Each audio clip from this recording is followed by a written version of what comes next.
Bonjour. Alors aujourd'hui, je vais vous parler d'un paramètre essentiel pour profiter de votre Freebox Delta, surtout des 10 gigabits qu'on vous propose. Alors, il y a un paramètre essentiel pour profiter du 10 gigabits. Donc comme vous le savez, la Freebox Delta aujourd'hui propose du 10 gigabits. Donc cette Freebox Delta, elle est très intéressante. Souvent les gens oublient certains paramètres pour profiter du 10 gigabits. Alors le premier paramètre, c'est déjà l'ordinateur. Quel type de connexion adoptez-vous si vous êtes en filaire ou en Wi-Fi, en sachant que le Wi-Fi sera généralement moins rapide que du filaire. En câble Ethernet ou le Wi-Fi 6E, on ne tient souvent pas compte du réseau local, l'architecture réseau que vous avez chez vous, qui est un paramètre très important. Donc vous avez le réseau local qui est chez vous, et vous avez le réseau du FAI, donc du fournisseur d'accès à Internet, la Freebox Delta, qui vous fournit de l'Internet 10 gigabits, mais vous avez aussi l'infrastructure de votre réseau local qui est très important pour optimiser votre connexion Internet ou votre connexion à d'autres appareils. Donc, je vais vous faire une petite métaphore. Si vous avez une autoroute à 10 voies et que d'un coup vous retrouvez une autoroute à une voie, c'est comparable à votre Freebox Delta qui est en 10 gigabits et votre réseau local qui sera en 1 gigabit.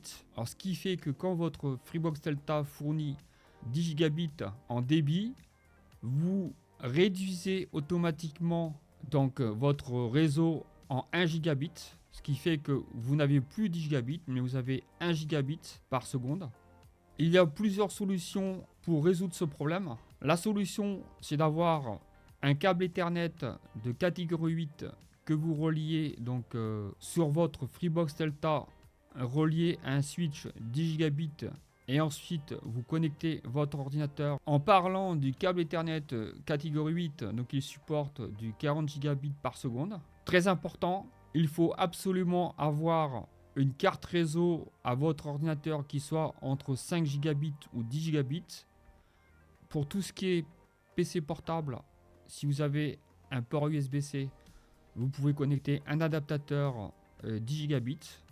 Ça vous permettra de multiplier la vitesse de votre réseau. Ensuite, pour le réseau local, quand je vous parlais du câble Ethernet de catégorie 8 ainsi qu'un switch 10 gigabits, il faut savoir que le câble Ethernet catégorie 8, pour profiter du débit du 10 gigabits de la Freebox Delta, il ne faudra pas dépasser les 55 mètres, sinon vous risquez d'avoir une perte assez notable.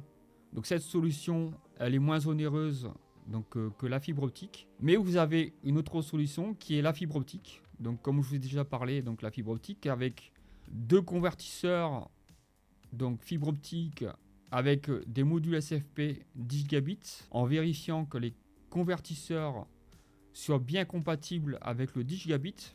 À propos du SFP, les modules SFP, c'est du SFP+, c'est du 10 gigabits. Et ensuite, vous avez l'autre solution qui est les switches 10 gigabits avec 8 ports Ethernet et 2 ports SFP 10 gigabits qui sont un peu plus chers que les convertisseurs. Et là, vous pouvez passer la fibre optique en 10 gigabits de votre Freebox Delta à votre bureau. Et cette solution-là, c'est ce que j'ai. J'ai deux switches en 10 gigabits. Vous avez une différence qui est assez notable. Donc vous pouvez partir sur cette solution. Au niveau investissement, c'est vrai que la fibre optique est plus chère. Donc voilà, j'ai terminé avec cette vidéo. J'espère que cette vidéo vous aura plu. Si c'est le cas, vous pouvez laisser un petit pouce vers le haut. N'hésitez pas à me laisser des commentaires. Posez-moi des questions et je vous répondrai avec plaisir. Abonnez-vous et je vous dis à très bientôt pour une autre vidéo. Ciao ciao!